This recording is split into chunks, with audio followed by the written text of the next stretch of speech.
Prav posebej filozofska fakulteta bi morala izkoristiti potencial, ki ga ima zaradi prisotnosti vseh strok, ki so tukaj na fakulteti.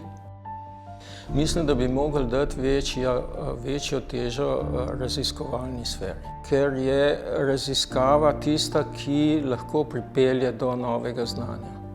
In novo znanje je lahko seveda tisto, ki pomaga uveljavljati vse stroke, ne samo, bi rekel, humanistične. Filozofska fakulteta daje in dala številne pomembne, tudi bi rekel, znanstvenike, ljudi, gospodarstvenike, športnike, nenazadnje, če hočete, kulturnike, ampak da se redko kdaj te ljudje pohvalijo, da so bili del filozofske fakultete.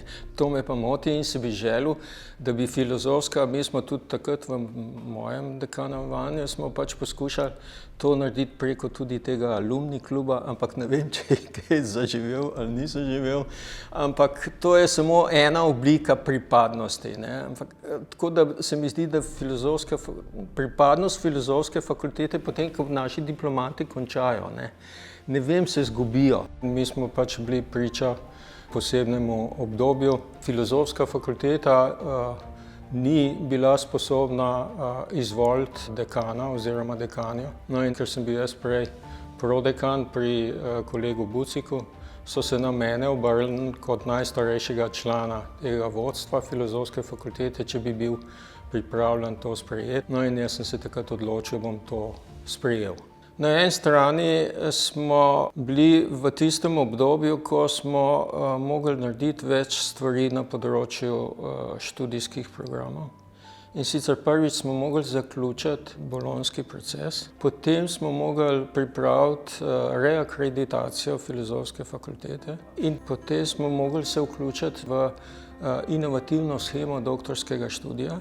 In to je bila naša bistvena preokupacija. Kaj bistvenega se na račun zasedbe filozofske fakultete pravzaprav ni zgodilo.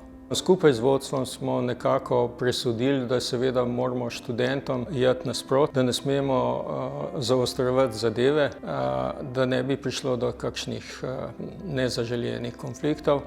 In so to nekako študentje tudi sprejeli in smo zadevo, se mi zdi, dokaj mirno peljali. In moram reči, da so študentje v tem obdobju zasedbe imeli sicer svoje zahteve, nekaterim smo pač ustregli, nekaterim ne. Zahtevali so neke spremembe bolonjske reforme oziroma bolonjskega načina študija. Do tega mislim, da ni prišlo, ne. Čeprav sem že jaz takrat, ko smo se z njimi pogovarjali, sem rekel, da je bistvo bolonjske študije ne bi smel biti kompetence, ampak da je bistvo bolonjske reforme vendarle v tem, da da tako znanje, ki omogoča našim diplomantom razumevanje pojavov, procesov. Mi smo kandidirali na sredstva iz Evropskega regionalnega sklada, ki je bil na voljo tudi univerzi. Mi smo dobili približno 600 000 nepovratnih sredstev in smo na ta način v bistvu naredili to sanacijo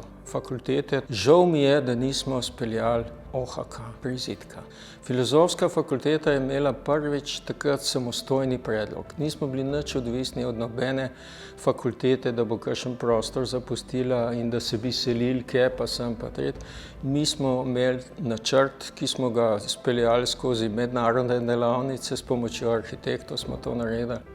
In mogoče je to tudi ena izmed slabosti filozofske fakultete oziroma nas, ki vodimo filozofsko fakulteto. In sicer, da seveda ni neke, bi rekel, dolgoročne strategije, ki bi nam, ki zasedamo dekanovo mesto, pomagala, da vemo, to je okvir, znotraj katerega mi lahko pridemo za kakršnimi koli idejami. In to se mi zdi, da je tudi ena od takih idej, ki je pač pol zamrla. Jaz imam lepe spomine na tisto obdobje, obstajajo tudi kakšni grenki, ampak te lepi spomini prevladajo. Zelo sem bil vesel tudi tega, da so predstojniki in predstojnice prepoznale v meni v vodstvu prepoznale ljudi, ki znajo poslušati in da ne samo poslušajo, ampak da znajo potem tudi tisto nekako v življenje spraviti, če se le da, seveda s pomočjo sodelavcev tako in drugače. Tako da se rad spominjam teh ljudi.